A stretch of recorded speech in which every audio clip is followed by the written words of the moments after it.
بتحصل للإنسان لما ينسى أصله، لما ينسى فصله، لما ينسى هو كان إيه وبقى إيه ووصل لإيه.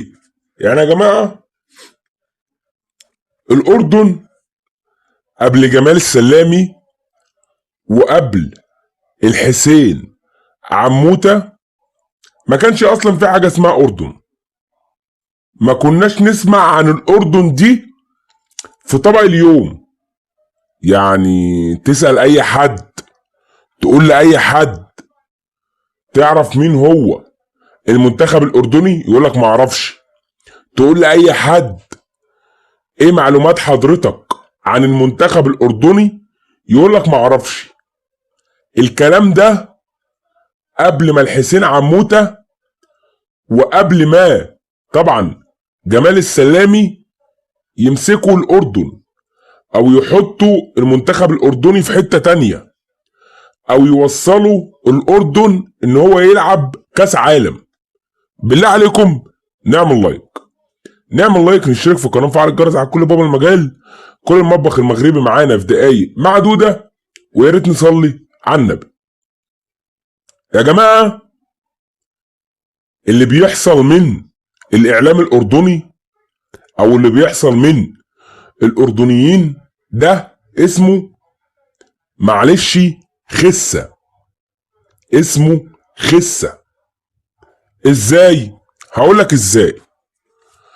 هو مش الأردنيين دول اللي كانوا بيرفعوا الأعلام المغربية أو الجمهور الأردني ده اللي كان بيرفع الأعلام المغربية لما الأردن كان بيفوز على كوريا الشمالية وعلى العراق وعلى منتخبات تقيلة، لما الإعلام أو الجماهير الأردنية كانت بتلاقي الأردن بقى في حتة تانية وبقى يفوز على منتخبات قوية، مش كانوا بيرفعوا الأعلام المغربية.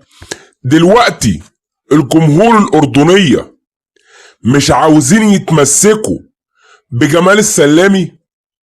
دلوقتي الجماهير الأردنية نسيوا فضل جمال السلامي على المنتخب الأردني، وإن لولا جمال السلامي الأردن ما يبقاش وصل للمكان اللي هو فيها حاليا، أو الأردن ما يبقاش وصل للمكان اللي هو فيها دلوقتي. عيب يا جماعة، عيب. لازما ندي جمال السلامي حقه، لازما ندي كل ذي حق حقه، لازما نقول ان جمال السلامي وصل لنتائج كبيرة او عمل ارقام تاريخية مع المنتخب الاردني.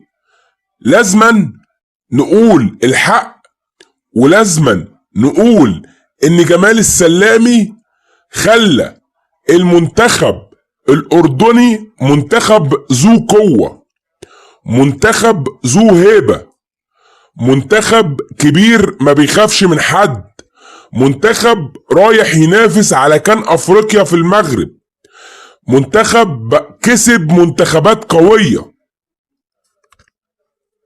وانا يا جماعة يعني كلمة خدوها على مسؤوليتي، كلمة وانا متأكد منها كويس جدا جدا جدا.